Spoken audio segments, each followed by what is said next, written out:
You know that feeling when your stomach drops and you realize the person sleeping next to you might be capable of something you can't unsee? Because I'm sitting here tonight looking at my life like it's been split into before and after, and I still can't wrap my head around what my wife tried to do to our son. My wife and I are in our mid-40s. We've been married a long time. We have 2 kids, a teenage son and a younger daughter. We've had normal marriage disagreements over the years, money stress, parenting stuff, the usual, but nothing that ever made me question whether we were a team. Until my son came out. About a year ago, my son told us he's gay. I won't lie, at first it surprised me. I wasn't raised in a world where that conversation was easy. But he's my child. I love him. So I did what I thought a father is supposed to do. I listened, I learned, and I told him out loud that nothing about my love is conditional. My wife did not take it the same way. At first, she went quiet, like she was processing. Then it turned into comments, little ones at first. It's probably a phase. He's confused. He needs help. I kept telling myself she just needed time, that she'd get there. That once she saw our son happy and still the same kid, she'd calm down. I was wrong. Last week, we're talking about his future college, goals, the normal parent stuff, and my wife drops it like it's casual. She says she's been researching conversion therapy camps, like she's talking about summer sports camp. She tells me she thinks it could be the solution. She says our son isn't really gay, he just hasn't been shown the right path, and this could fix him. My blood went cold. I felt it in my hands, in my chest, like the room changed temperature. I told her no. Immediately, I told her this is not a debate. This is not parenting style differences. This is harmful. I said I will never agree to sending our kid to something like that. And she got angry at me. She said I was enabling his confusion. She said if I truly cared about him, I'd help him get better. She kept pushing, kept insisting, like she was selling me on an investment plan. I tried reasoning, I tried facts, I tried emotion. I told her this stuff has a history of abuse and trauma. I told her it can destroy kids. I told her I would not gamble our son's life and mental health because she's uncomfortable. She wouldn't budge. And in that moment, I had this terrifying thought. I don't know if I love you anymore. Because how do you look at your own child and see a problem to be corrected? That night, I barely slept. I kept thinking about my son's face, the trust in it, the relief he had when he came out. And I realized something else that made me sick. If she said this out loud to me, what had she been saying to him when I wasn't around? So the next day, I took off work and spoke to an attorney. I didn't file anything right there, but I wanted information.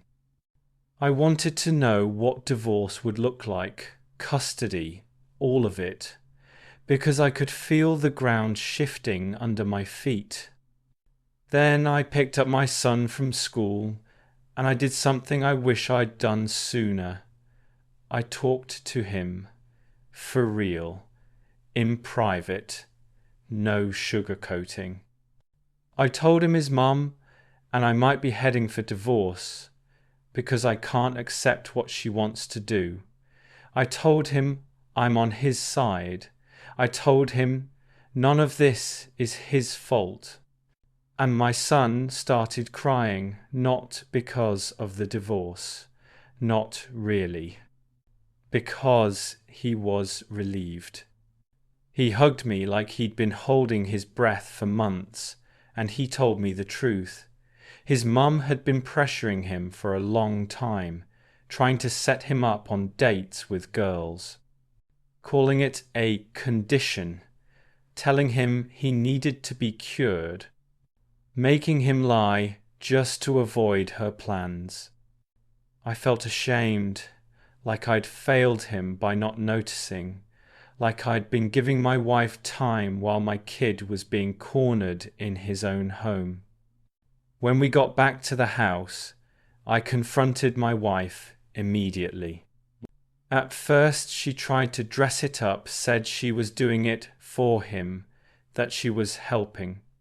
But it didn't take long before the mask slid off. The language turned uglier. The hatred came out in full.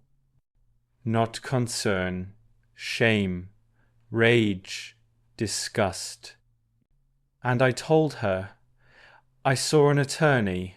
I'm done. I'm filing for divorce. That's when everything exploded. We were shouting.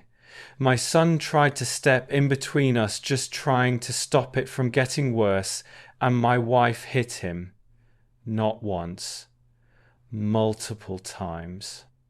She screamed homophobic slurs at her own child, blaming him for ruining the family, calling him disgusting names no parent should ever say, let alone believe.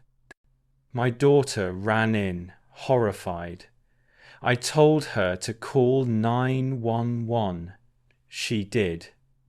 The police arrived and removed my wife, and the whole time she fought them like she couldn't understand how this was happening, like she was the victim, like the world was wrong for stopping her.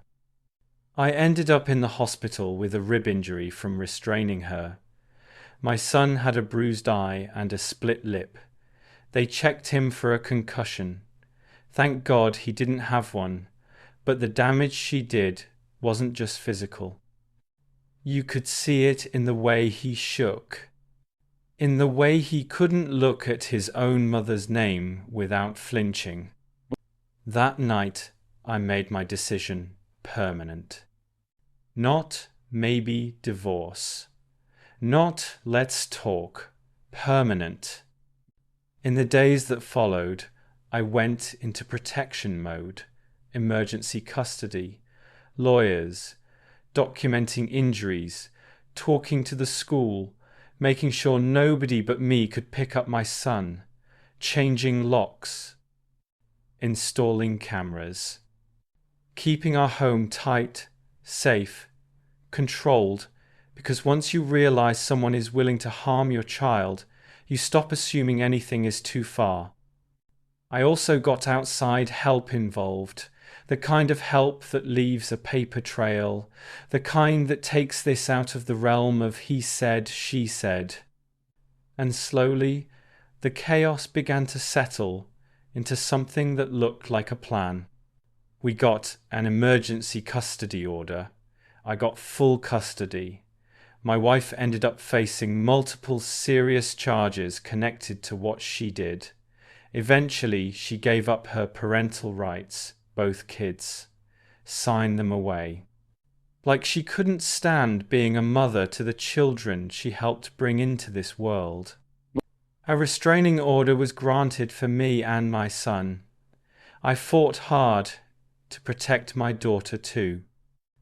And I put all of us in therapy, because whether my daughter admits it or not, you don't witness something like that and walk away untouched. My son is still in therapy, and I'm in therapy with him, because I can't erase what happened, but I can make sure he never doubts for 1 second that he is loved exactly as he is. I lost my wife, or maybe I lost the illusion of her.